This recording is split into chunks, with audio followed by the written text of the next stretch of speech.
When you think of China's Three Kingdoms era, there are a few names that just explode with power, and Zhang Fei is absolutely one of them. He's usually painted as this ferocious, wild warrior, all muscle and pure instinct. But today, we're going to dig a little deeper. We're going to look at him from a modern military perspective and find the cunning tactician that was hiding behind all that rage. Okay, let's get into it. Right off the bat, you hear this.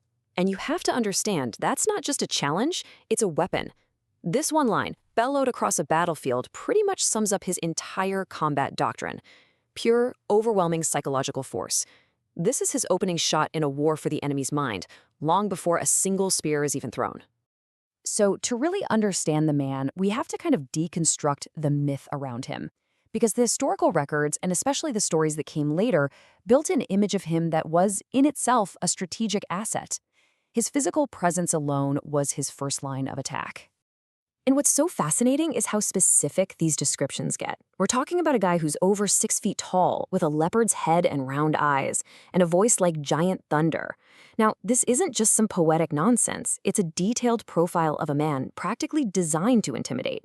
Think about it. In an age full of superstition, facing a warrior who looks and sounds like a literal monster, that could break a soldier's nerve completely.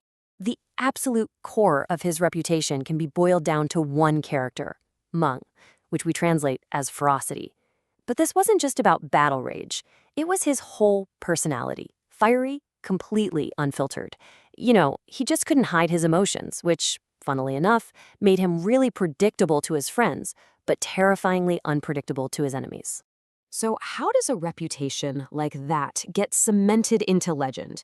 Well, it happens through a series of absolutely epic duels against the most elite commanders of the time. And these weren't just brawls. From a military standpoint, they were high-stakes tests of pure combat efficiency. Okay, so let's really analyze his effectiveness in the field. He goes up against Lu Bu, the undisputed #1 warrior of the era, and fights him to a 50-round standstill. No victor. Then, against the younger powerhouse Ma Chao, he battles for over 200 rounds from daytime straight into the night, and again, it's a draw. This tells you it wasn't just about raw skill. It was about sheer, unbelievable endurance. He could outlast almost anyone. And he was never afraid to use a psychological jab. He famously taunted Lu Bu by calling him a 3-surnamed slave, a vicious, direct insult, hitting on Lu Bu's history of betraying his patrons. See, that wasn't just him losing his temper, it was a calculated move designed to get under his opponent's skin and throw him off his game. And this is the part where we really get to challenge that stereotype of the mindless brute. Because Zhang Fei's greatest victory wasn't won with his famous spear, it was won with his mind. Let's get to his absolute masterpiece of defensive warfare. The situation is a total nightmare. It's just Zhang Fei and about 20 horsemen. That's it. And they're the only thing standing between the retreating army and 5,000 of Cao Cao's elite Tiger and Leopard Cavalry. We're talking the special forces of their day. On paper, this is an impossible fight. So what does he do? He comes up with this brilliant 3-part plan. First up, deception. He tells his few men to drag tree branches behind their horses in the woods, kicking up a huge cloud of dust. It creates the illusion of a massive hidden army waiting for an ambush. Second, terrain. He positions himself, all alone, on a super narrow bridge, creating a perfect choke point that completely negates the enemy's numbers. And then part 3, the psychological assault. He just unleashes these 3 distinct escalating shouts. The first one is a challenge. Who dares fight me? He's testing their courage. The second one cranks up the pressure. Who dares come to a life-and-death battle? And the final shout is what breaks them. He questions their hesitation. You won't fight, and you won't retreat. What is the meaning of this? The psychological whiplash was devastating. Legend says one of Cao Cao's generals just died of shock, right there on the spot. Terrified of the ambush that didn't even exist, Cao Cao orders a full retreat. And, you know, Changban wasn't some lucky fluke. Later on, he's up against this veteran general, Yan, who's wisely hunkered down in his fortress and won't come out. So what does Zhang Fei do? He fakes being drunk, fakes a retreat, lures Yan into a chase, and then springs a preset ambush. This shows a clear pattern of strategic, cunning thinking. All of this brings us to this really fantastic Chinese idiom, Su Zhong You Si.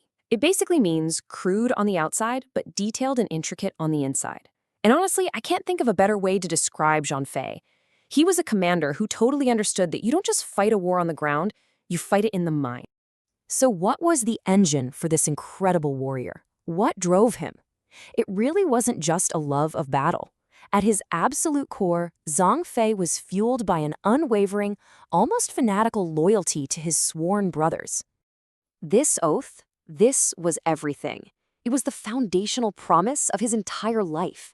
Every battle, every decision, it all came back to this pledge he made with his brothers, Liu Bei and Guan Yu. It was his personal and strategic anchor. So when his brother Guan Yu was killed, that loyalty just completely consumed him. This quote, it's not a boast, it's basically a declaration of a suicide mission. His grief was so total that revenge became the only possible objective, and it overrode every other strategic thought in his head. And this, right here, is where his greatest strength becomes his fatal flaw. That impulsive, emotional nature that was so devastatingly effective on a bridge or in a duel, it was a disaster in high command. Blinded by grief, he demanded his men prepare for war on an impossible timeline. When they couldn't, he had them brutally flogged. And those very same men assassinated him in his sleep. In the end, his emotions won him battles, but they lost him his life. So how do we wrap this all up? How do you reconcile the brute, the strategist, and the loyal brother all in one person? Well, we can look to the official title he earned, right alongside his brother Guan Yu. He was called One Ren Di, which means enemy of 10,000 men. And that's not a literal body count, it's a formal military assessment. It means that the presence of this one man on a battlefield is strategically equivalent to having an extra 10,000-man army. It's a title that accounts for everything: his skill, his tactical mind, and his absolutely terrifying psychological impact. So when you put it all together, the anatomy of this legend becomes pretty clear. You have this unmatched bravery and a surprisingly sharp intellect, all of it fueled by an absolute, and ultimately tragic, loyalty.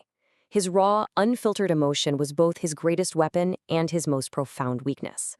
In the end, yeah, we remember Zhang Fei for his roar and his rage, but I think his story lasts because all that ferocity was serving something deeper: his love and loyalty for his brothers. Which kind of leaves us with a question, right? Is a hero's true power measured by the number of enemies they defeat, or by the people they're willing